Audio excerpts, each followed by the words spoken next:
In this portion of the video, we're going to work on a couple of bracelets, and we're going to do two of them at the same time because they're both very similar in construction. We're going to work on the two-piece with center jump ring and two-piece with center embellishment. This template we have available on our website, and it will give you the measurements that you need to create certain sizes. So for our supplies, we're going to need some hand tools, including flush cutters, chain nose, pliers. We need an assortment of different jump rings. We've got some rubber polishing bullets. We have a couple different sizes of drill bits, including a center drill bit. These are looper pliers, and I'll show you how to use those. I always recommend safety chain regardless of how you use your, how you add a clasp to your bracelet. I always recommend safety chain. It's just better to err on the side of caution in case the bracelet pops open and a customer loses a bracelet. So it's best just to go ahead and put a safety chain on. You can always take them off if you don't like them. We have some magnetic clasps. I have a couple sizes of lobsters here. We've got two matching pieces of silverware here and two matching pieces here. You do not have to have matching pieces. You can have pieces that complement each other really well. And this is our heavy-duty flush cutter. We have a center punch, rubber mallet. The ring mandrel cradle, although we are not going to use that in the way that we used it when making rings. We're going to use that for drilling. I also have my little mini grinder here with a fiber wheel and a stone wheel. I have a rotary tool all set up with a round burr in it. And I believe that is everything that we need other than the bender. And when we get to that point, I will move over and we'll go with the bender. So for the two-piece with center jump ring, I'm going to do a medium, which is 2.75 inches. And I think we'll do the center jump ring with this one right here. So it says we need to cut our pieces 2 3/4 inches long. You got a measuring template right here on the bottom. So I'm going to grab a Sharpie marker. So I'm just going to lay this on top of the template. And I'm going to mark at 2.75. And I'm going to do the same thing with the matching piece. 2.75. We're going to get out our bolt cutters. And we're going to cut these off.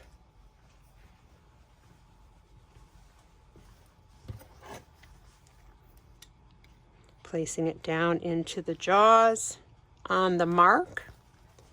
Set it on the table. Throw a cloth over it so the pieces don't fly away from you. And cut. And repeat.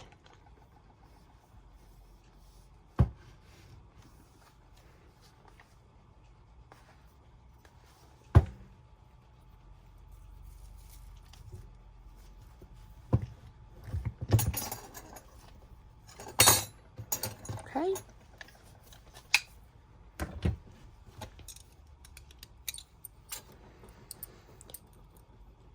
Now we're going to grind and smooth these edges here on our mini grinder.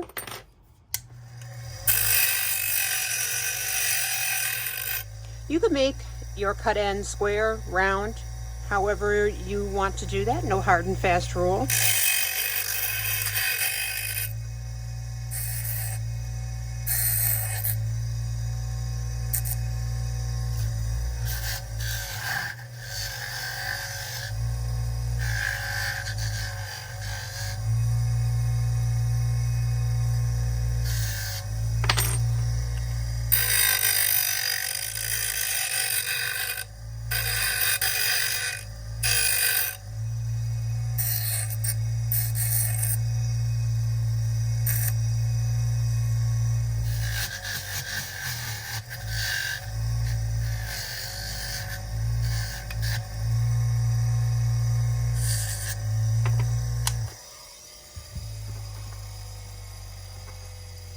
Okay, these pieces are all set now. I'm going to use the ring mandrel cradle to do my drilling and punching on.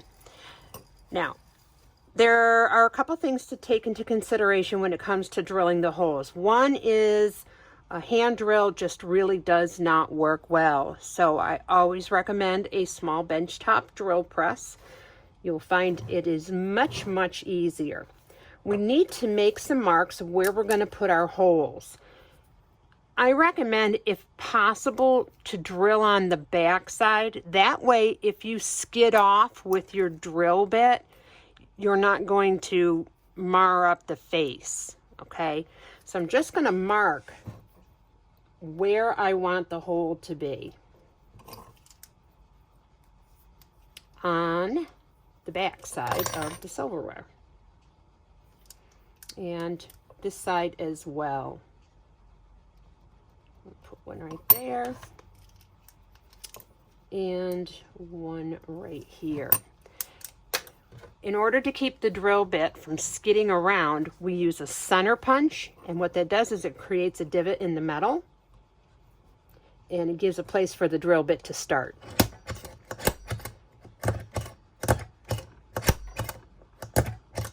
And I usually do that several times so I get a good mark.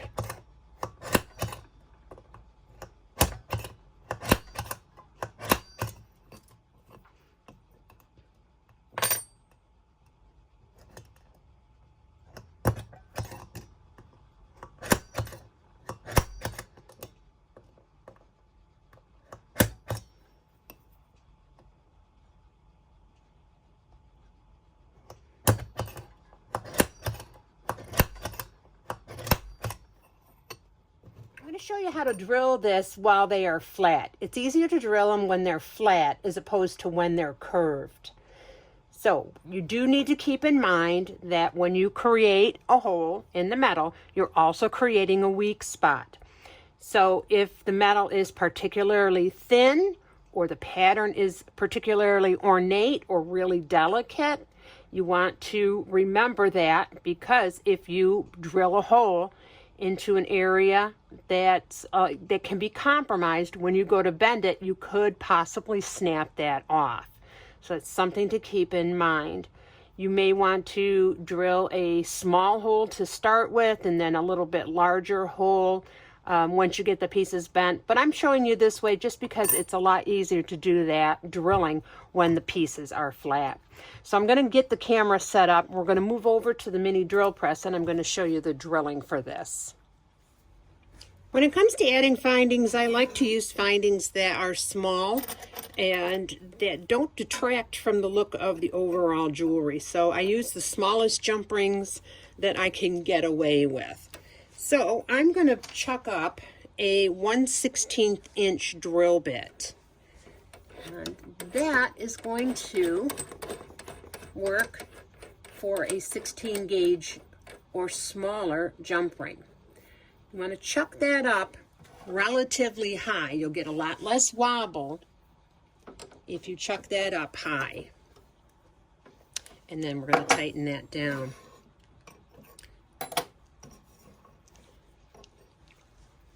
Remember, we're drilling from the back side. You put your drill bit down into the hole, raise it up just a tiny bit.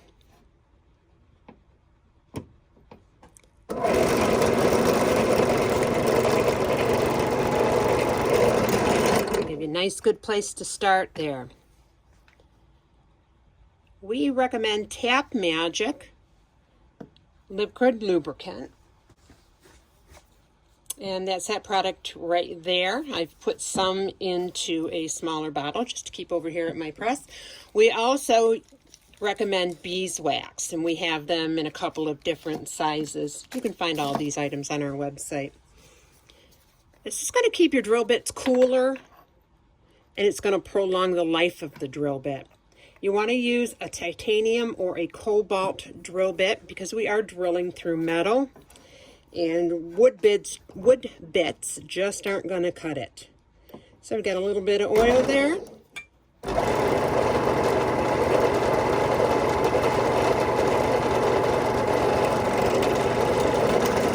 And you just want very slow, even pressure, okay? Don't push it. Let the drill bit do the work for you.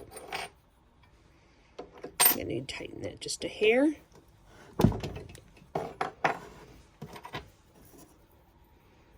Okay, I'll go back here to the front. Try and keep my hands out of the way for you.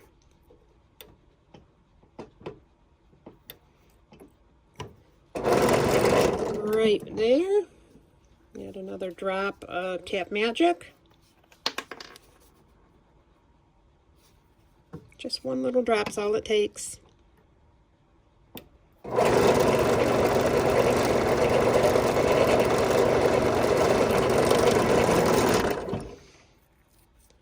and then we're going to repeat that process on the other piece.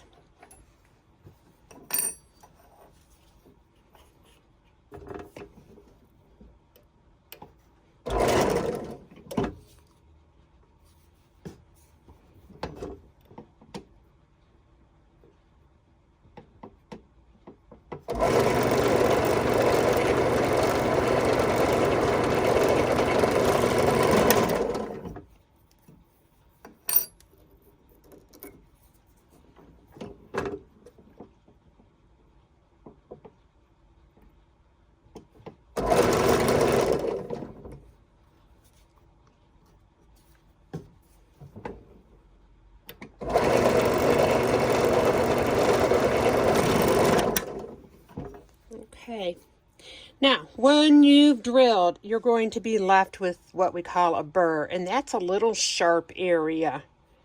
And you probably can see that little shard of metal sticking up there.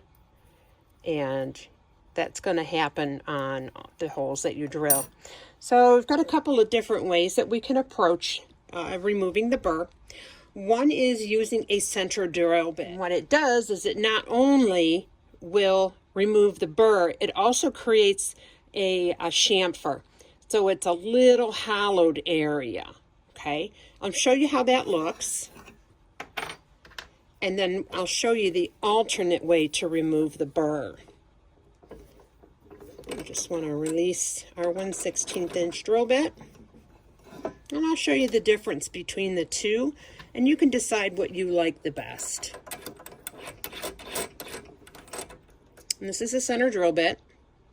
It is 2 bits in one. It's the same bit on both sides. You just have 2 ends. So when one end is no good anymore, you can move over to the opposite end. So our burr comes out the back side. So since we drilled from the back side, it is on the front side. I'm going to use just a hair of Tap Magic. And all you want to do is just enter that hole that you created just slightly. And we're going to do the same thing down here.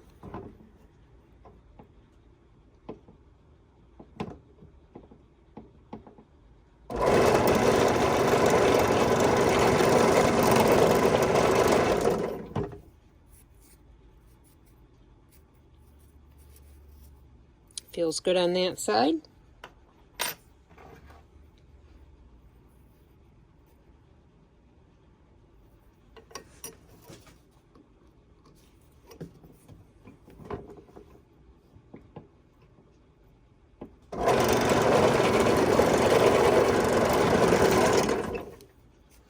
So the center drill bit, it drills at the tip, but it also drills at this wider area. So you want to not enter that drill bit really deep, or you're going to put a giant hole in there. That is only to remove the burr. And we also use the center drill bit when we countersink crystal rivets. Another way to remove the burr is by using one of these little burrs into a rotary tool. And it's going to be the same process essentially, and that is you're going to grind right at the hole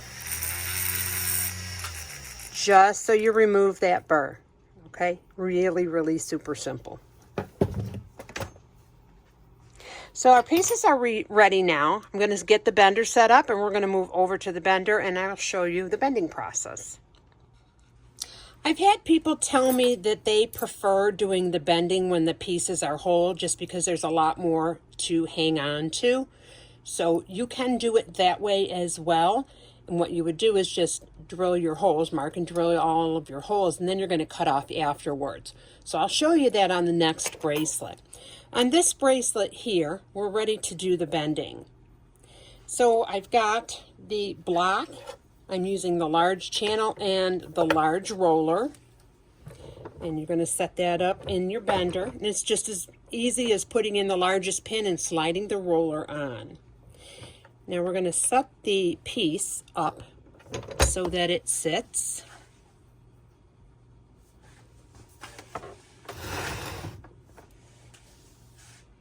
We're going to set the piece up so that it sits right about halfway between each area, each high ledge there.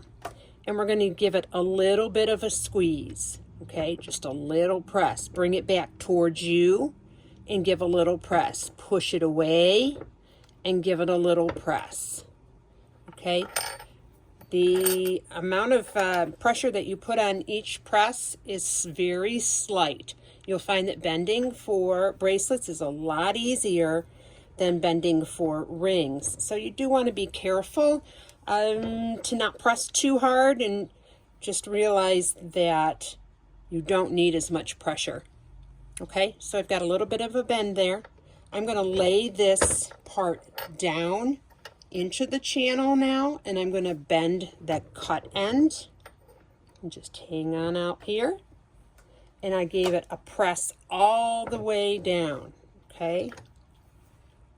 That's what we have. Same thing here, cut end.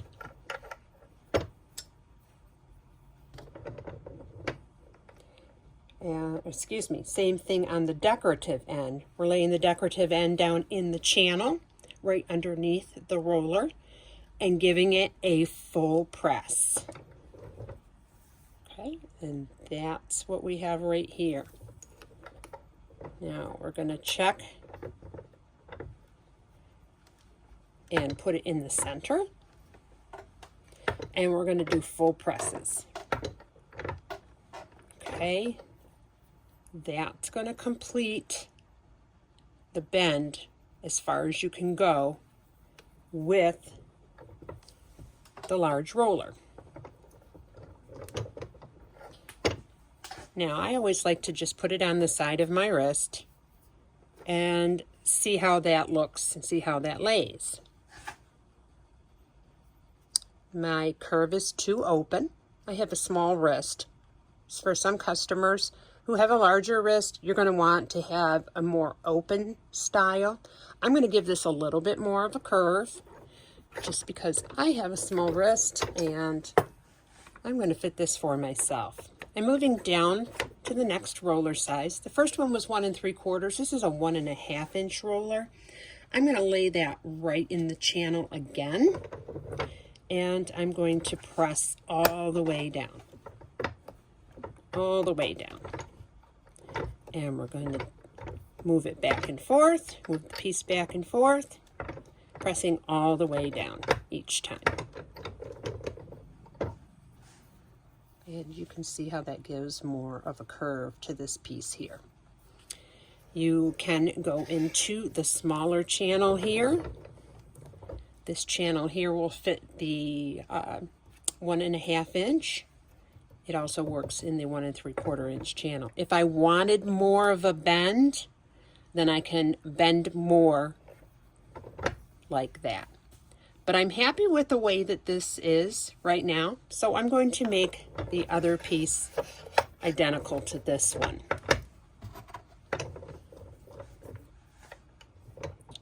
Lay it in there halfway. Actually, we're going to go back to the big roller.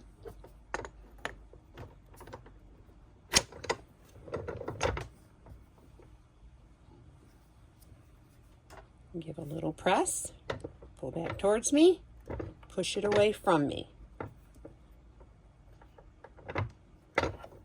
Okay. down into the channel, full press. Turn it around, down into the channel, full press. Okay. Make that a little smaller. Flip the block.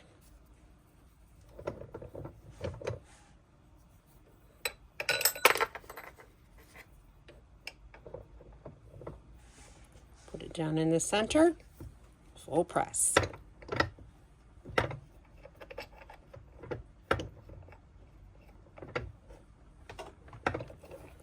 And we want to check to make sure our pieces are matching.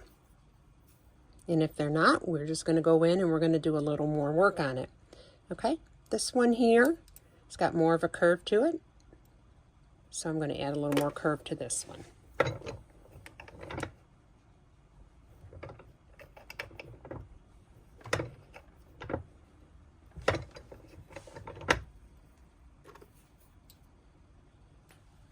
And now we have two nice matching pieces. Now we've come to assembly. So this one is the bracelet that's going to have a jump ring in the center. The preference for myself and for most of our customers when you're making a bracelet that has just a jump ring in the center is the oval 8x10s. And we have them in 16 gauge. We also have them in a heavier 14 gauge. So our jump rings are all stainless steel, no rust, no tarnish, no discoloration. Most people aren't going to be allergic to stainless steel, and it's never going to lose its bright shine. Always going to look pretty, and so much more of a better choice than plated jump rings. So to open a jump ring, I'm going to use my flat nose plier and my chain nose plier. And I'm going to hold one side in the flat nose and one side in the chain nose, and I'm going to rotate. Okay, don't pull a jump ring open like that. It's about impossible to get it back together properly. And I'm going to loop it through the hole that we made. Same thing with this side, loop it through. Then we're going to repeat this process in the opposite direction. And we just bring it back and forth a couple of times to feel that little click, click, and you know it's together. Then I turn the jump ring so the opening faces the back side. Okay, now let's do this side here. Like I mentioned earlier, I like to use the smallest jump ring that I can get away with, just so it doesn't detract from the look of the overall piece. 6mm is a little small. This silverware is a little thicker down in this area here. So I find that a 7mm jump ring works well for that. And this is 7mm 16 gauge. These are probably our biggest seller in our jump rings, is the 7mm 16 gauge. Okay, so we're going to need two of these. We're going to do a magnetic clasp. So I'm going to grab one of our mag locks. Mag locks is the absolute very best choice that you can make when it comes to a magnetic clasp. These are silver plated, so they do tarnish over time. Really easy to clean up with a jewelry polishing cloth.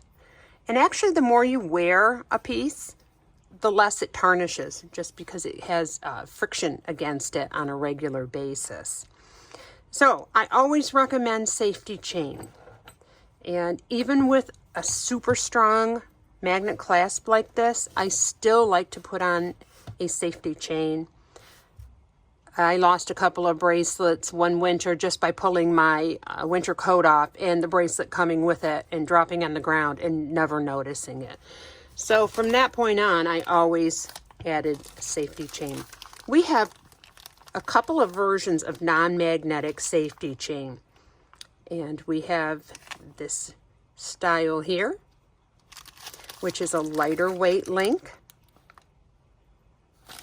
And then we also have this style here. They're both cable link, but this is a thicker gauge and this is a finer gauge. So I like to go with this one. And give you a lot of chain. You get 10 meters in a bag, which is over 33 feet. We need approximately 3 inches of chain. So I'm just going to grab my template real quick. Let's set these things aside. And I'm going to measure 3 inches, a 3-inch piece of chain. Now you've got flush cutters. I would not use your average bead making flush cutters when it comes to cutting stainless steel. They'll just eat the teeth up and ruin your cutters. So my favorite cutters of all time for anything are the Kaiba flush cutters. These are the Power Max flush cutters. These will cut wonderfully through stainless steel without destroying the teeth. So I got about there, right around in there. And I'm going to cut through one of those teeth, cut through one of those links and release that. It needs to be cut on the other side as well.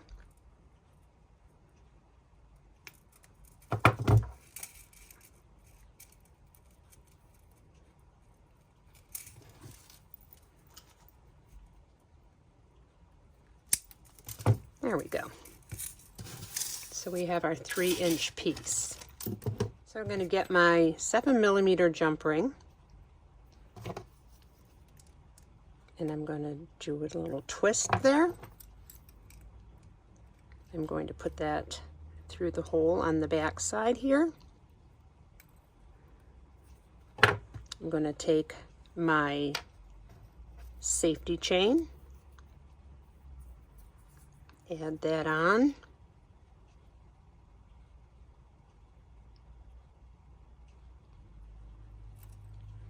Then I'm going to add the magnet clasp, one side of the magnet clasp.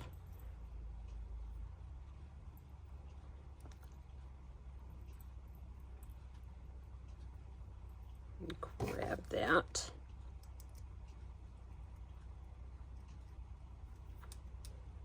You got to be faster than the magnet is what I tell people, because the magnet's going to want to attach to your tools, and you know, it can be very frustrating. You just got to be faster than the magnet, and it will come easily with practice.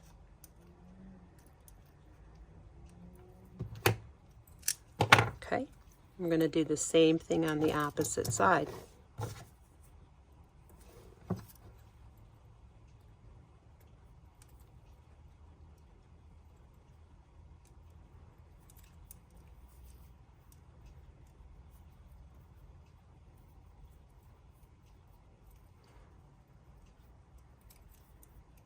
We put the safety chain on first. So we put the safety chain on first on this side as well.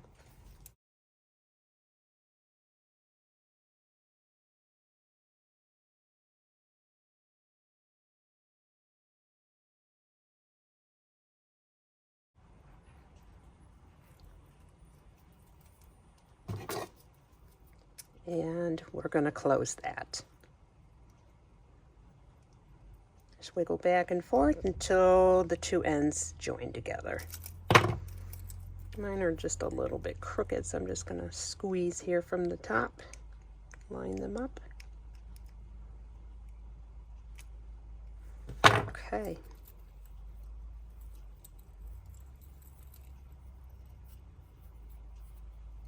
And then you have a completed bracelet.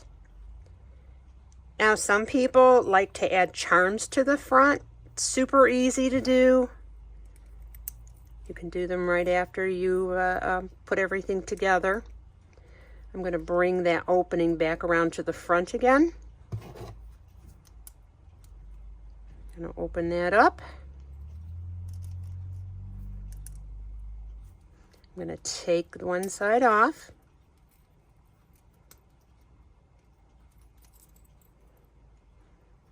Okay, now I'm going to add a few charms.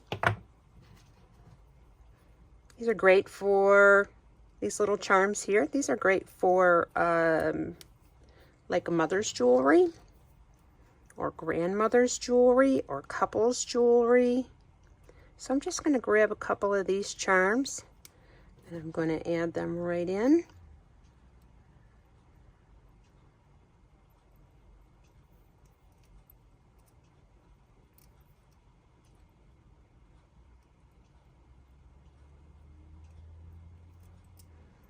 Okay, I'm going to put the other side of the bracelet back on.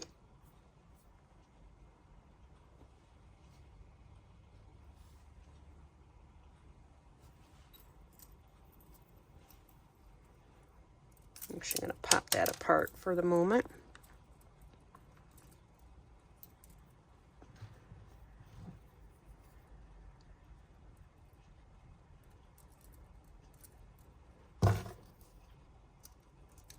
Okay.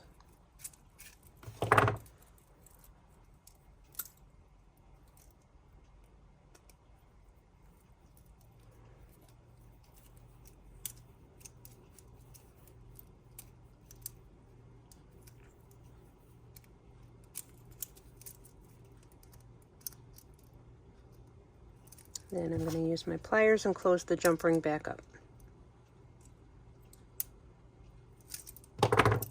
Then I'm going to roll that jump ring through so the seam is on the underside.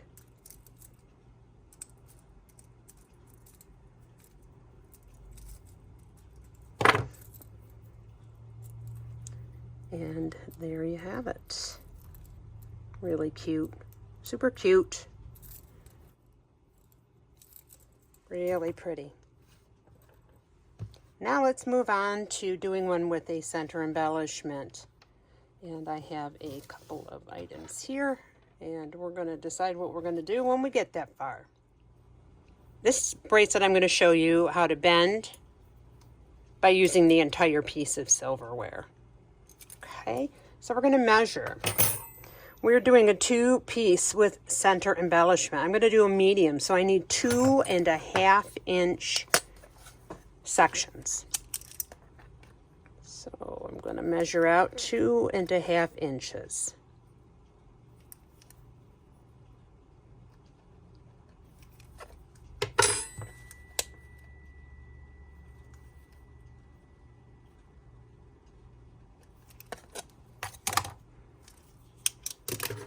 Okay, I need to center punch, mark and center punch.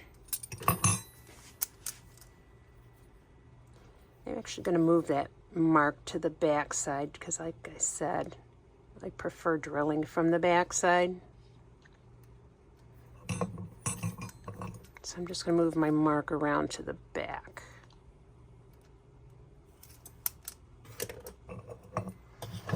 And I'm going to grab my center punch and my Sharpie here, and I'm going to mark where I'm going to drill these holes. This is really nice because where this swoops up together is a great place to drill a hole right there.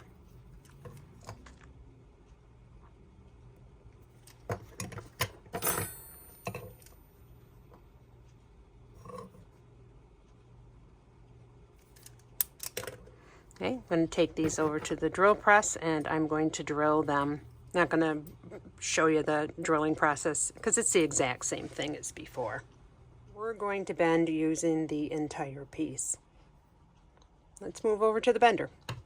So the reason you might want to do it this way is, let's say your piece is very thick, very heavy, and it can be very difficult to bend just this tiny little piece because it's really not a lot to hang on to.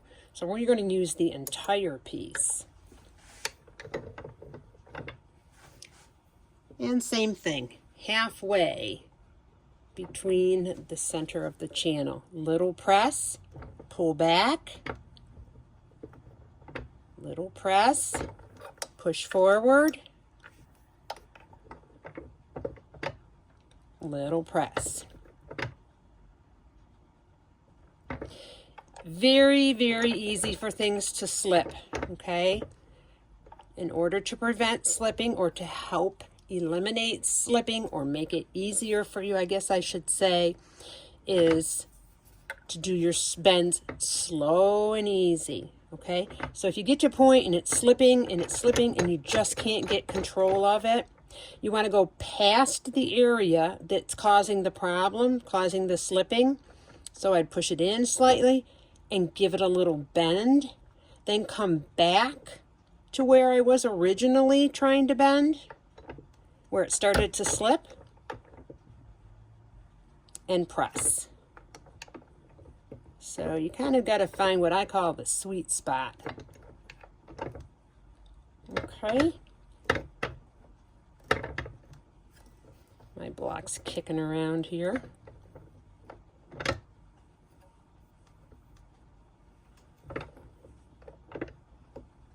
And you're just doing the same thing that I showed you with the other bracelet, except you just have like a handle that you can hold on to in order to do it. Now this piece here, I bent a little too quickly. Okay, let's go back in and straighten that up. So we have a flat spot here. That needs to be underneath the roller, directly underneath the roller, and then press. Okay, same thing up here. I'm going to come in from this direction and give it a press.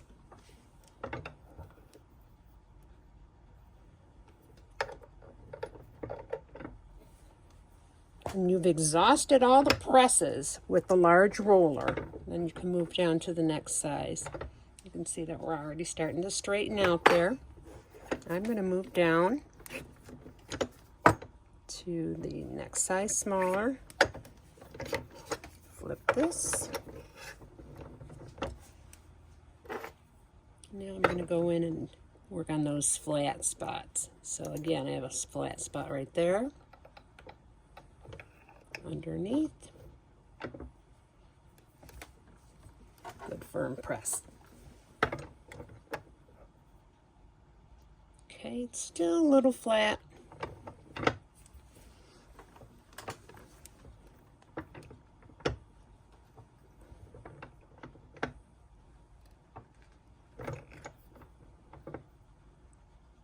And you can see we can work that out. Okay, and that just came from me going a little bit too fast. Still a little bit there. I'm still going to tweak that spot a little more.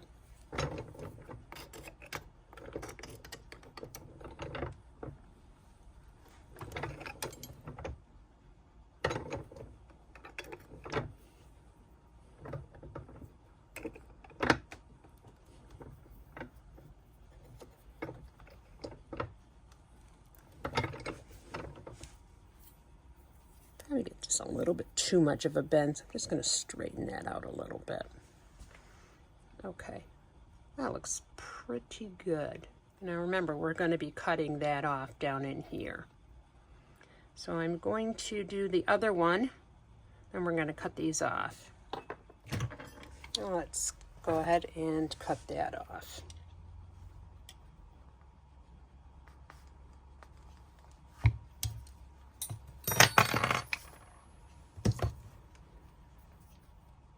Then I'm just going to go ahead and smooth that off.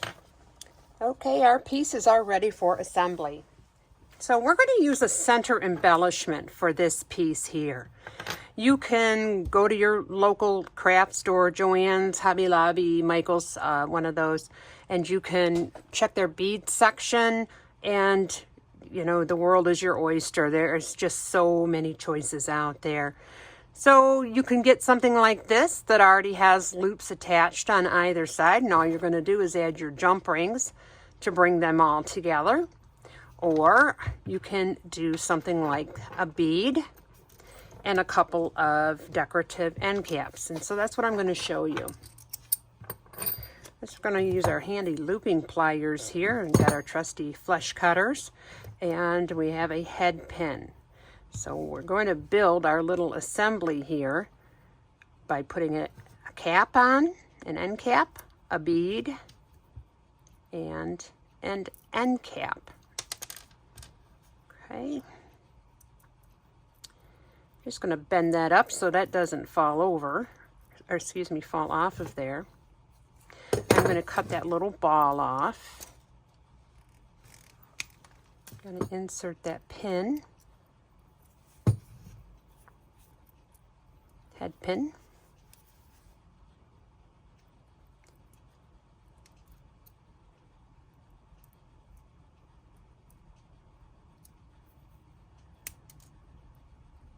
And just a quick squeeze. And what it does is it bends it and cuts it all at the same time. You usually always have to go back in and tighten your loop up a little bit more. This is just one way to make a bead assembly. There are other ways, and YouTube is full of ideas. Same thing. Put the pin in. Give it a good squeeze.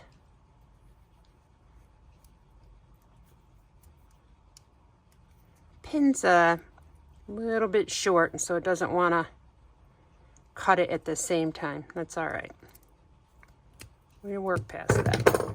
I'm just going to cut it off with my flesh cutter.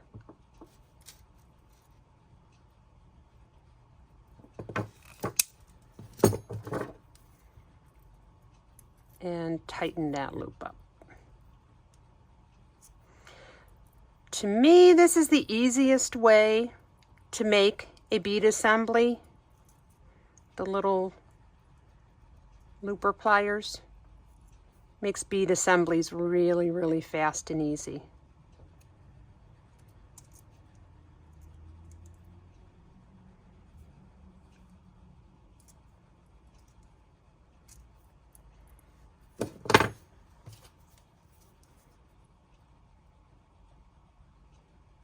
I'm just going to tighten that up.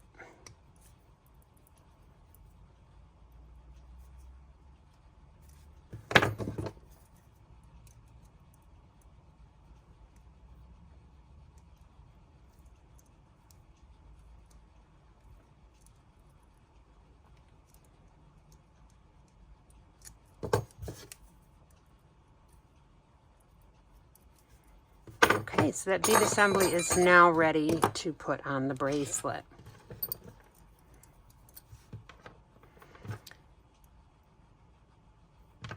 I'm going to grab some of my 7mm 16 gauge jump rings. I'm going to need 4.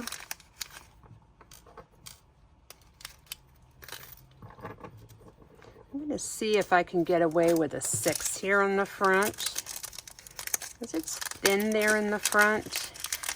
And again, I don't like to use a jump ring that's big and detracts from the look of the final piece. Let's see what we can do with a 6.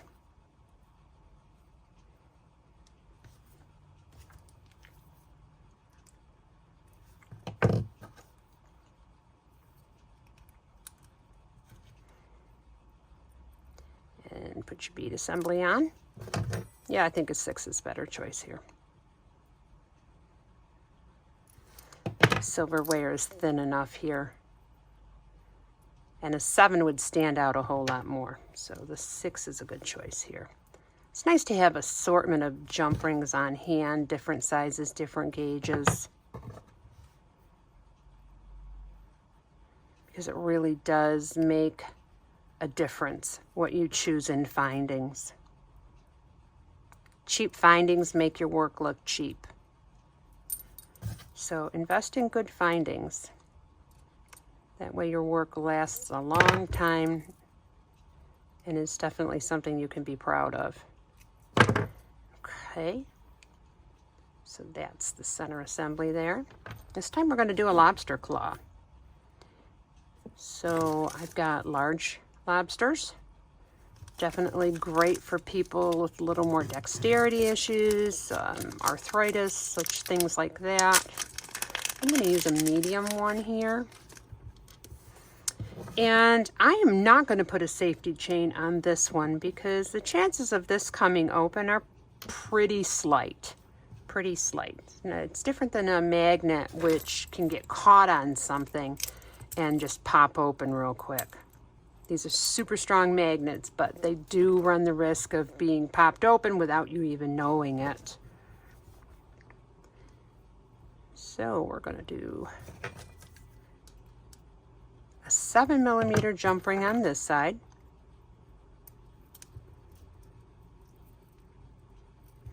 We're going to put on our lobster.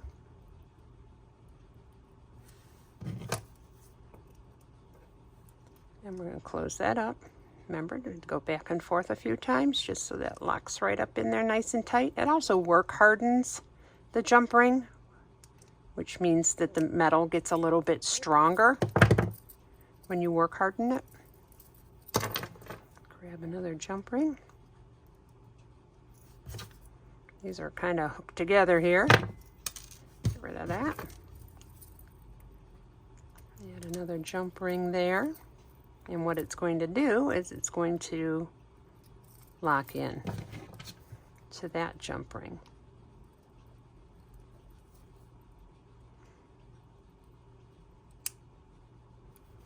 I like that little clicky noise because then you know you've done it right.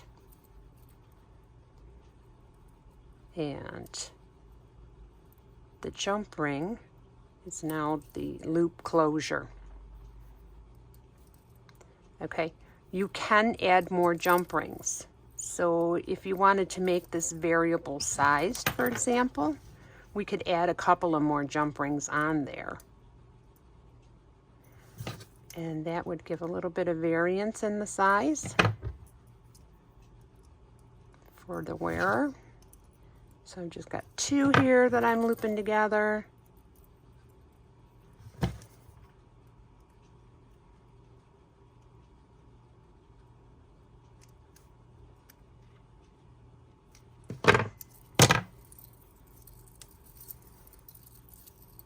So now you have a little bit more space for your bracelet to fit on.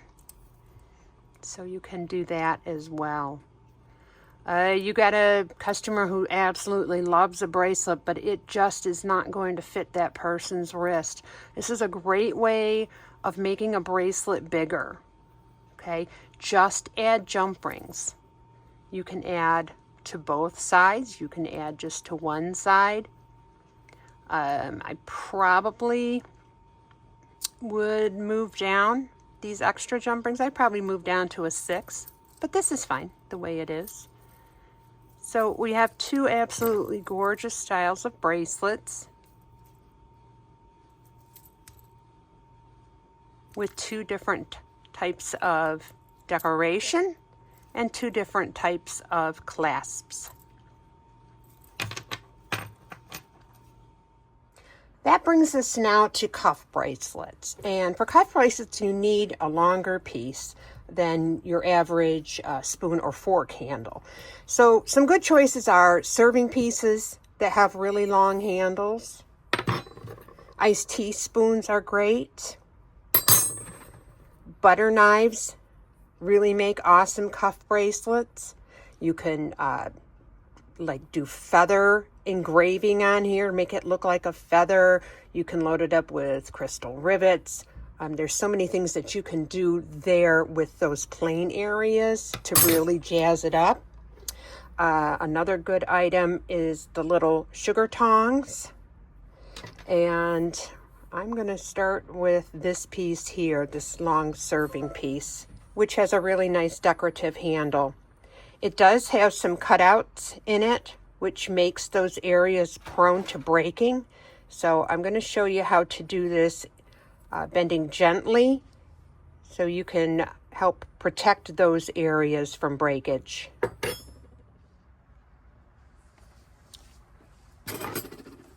So when you're dealing with a piece like this that is more delicate and has open cut work, for example, like this one here, I recommend to take your bends very, very slowly. So what I've done is I've set up the bender here with the largest pin and the roller goes on that. The rubber block goes underneath. What you're going to do is you're going to press against the rubber block, and what this does is it absorbs some of the pressure from the bender, creating a more gentle curve. So you're coaxing it along rather than fully bending it. This is very helpful for more delicate pieces.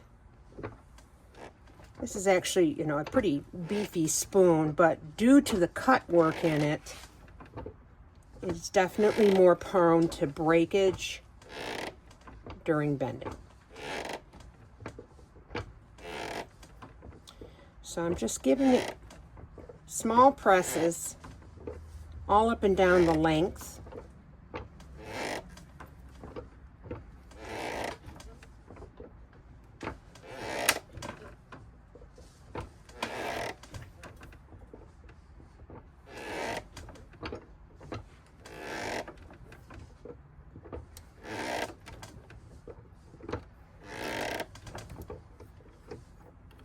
Okay, and you can see we have a really nice gentle curve going there, and everything is intact as far as the cut work, no cracks or breaks.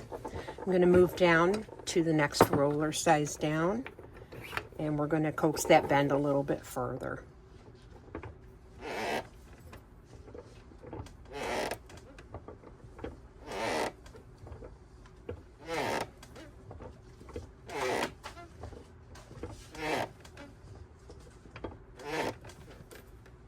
I'm leaving the spoon bowl on while I'm bending, just because it gives me more control.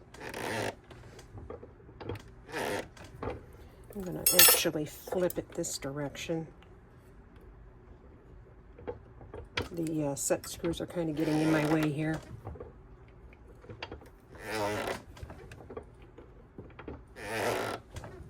And once you have gone as far as you can go, bending it in this way, then we're going to move over to the forming block and do some additional forming with it.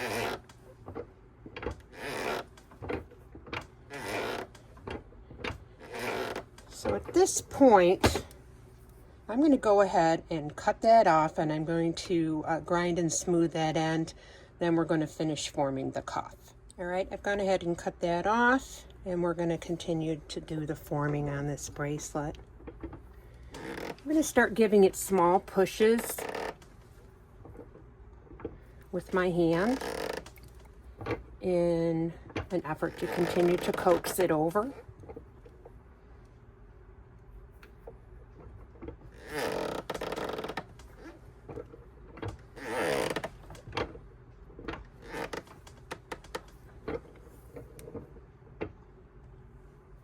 And we're starting to get to an area here where, you know, it looks like it just wants to give way there.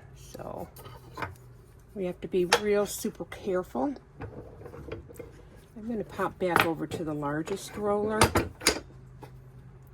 because I want to smooth out that little kink there in an effort not to break the bracelet.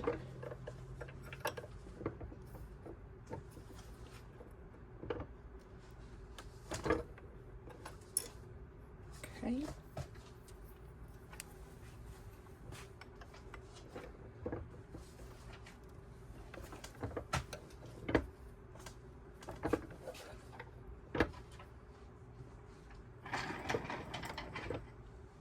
Just real slow and gentle on pieces like this. Don't try and force the metal too quickly. Okay, and you can see how we're really starting to develop a nice cuff shape here. I'm going to go back down to the smaller roller because we need to get a little bit more of a hook area there. And again, that's a real delicate area.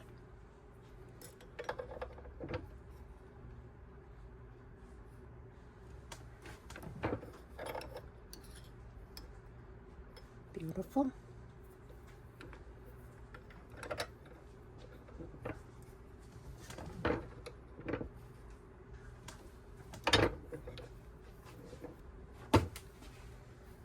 Okay, it ended up real super nice.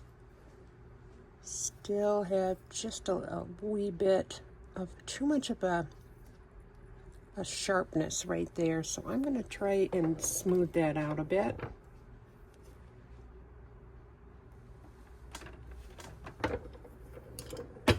Bending is a matter of patience and a lot of practice.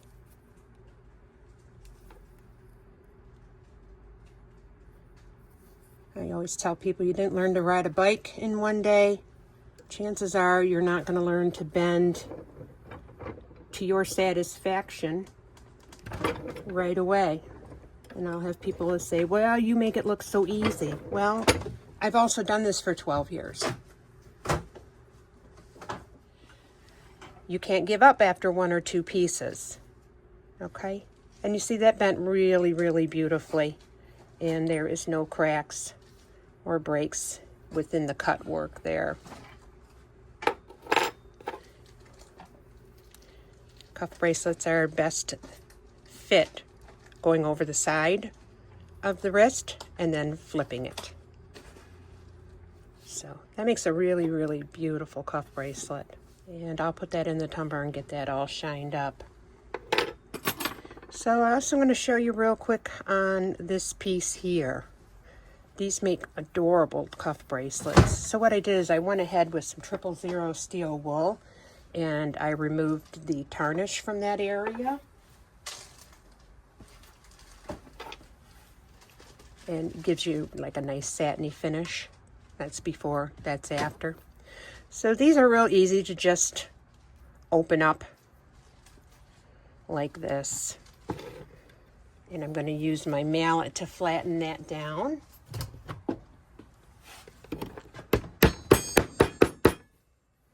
Okay, so we've got this here now. Now let's see, we're going to go back to the block, rubber block, largest roller. Now, as you can tell with this bracelet here, your flattest spot is on the top. So we're not bending in the center because that's not where we're creating most of the bends. Most of the bends are going to be in the outer portion. So we don't want to start in the center. We're going to start back from the center.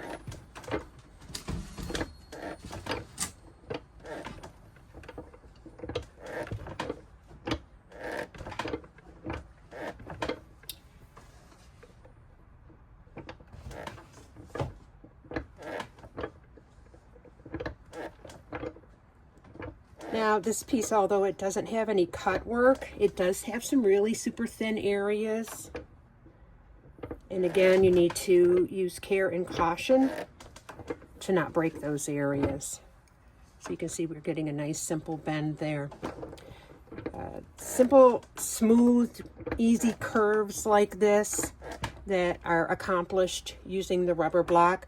They're great for things like choker necklaces where you only need just a slight bend. You're not looking for a full bend like you do for rings or bracelets even. You want just a really nice open bend. It's great for that purpose, using the rubber block. Now this metal is much thinner, so it is a lot easier for me to start coaxing it using my fingers as well.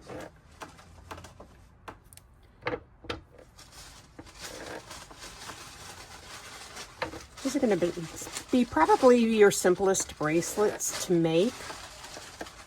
And they're quick and easy. They don't require findings. Not unless you want to do some sort of a decoration, maybe with some crystal rivets, or if you're going to perhaps set a stone.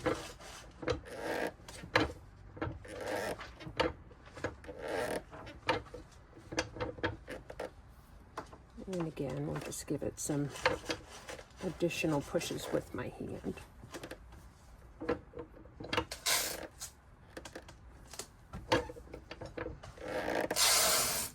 Use the bracelet template to help you determine how much length you need for the size bracelet you're making.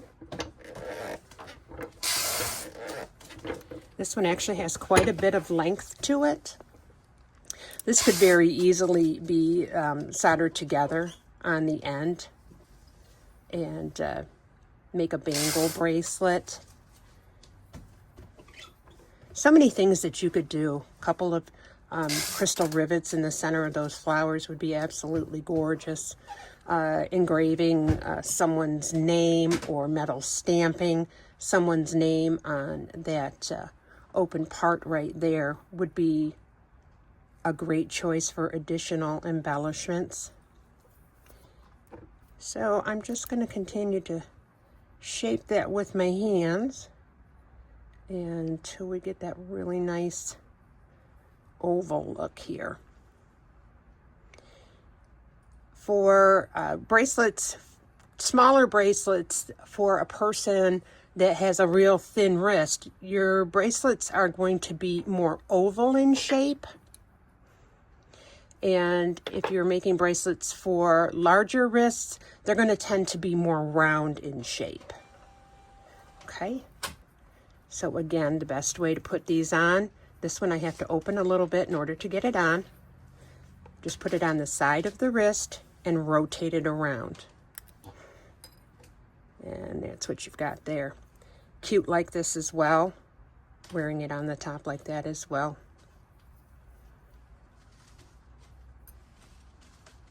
So that is how you make cuff bracelets on the flat wearable bender.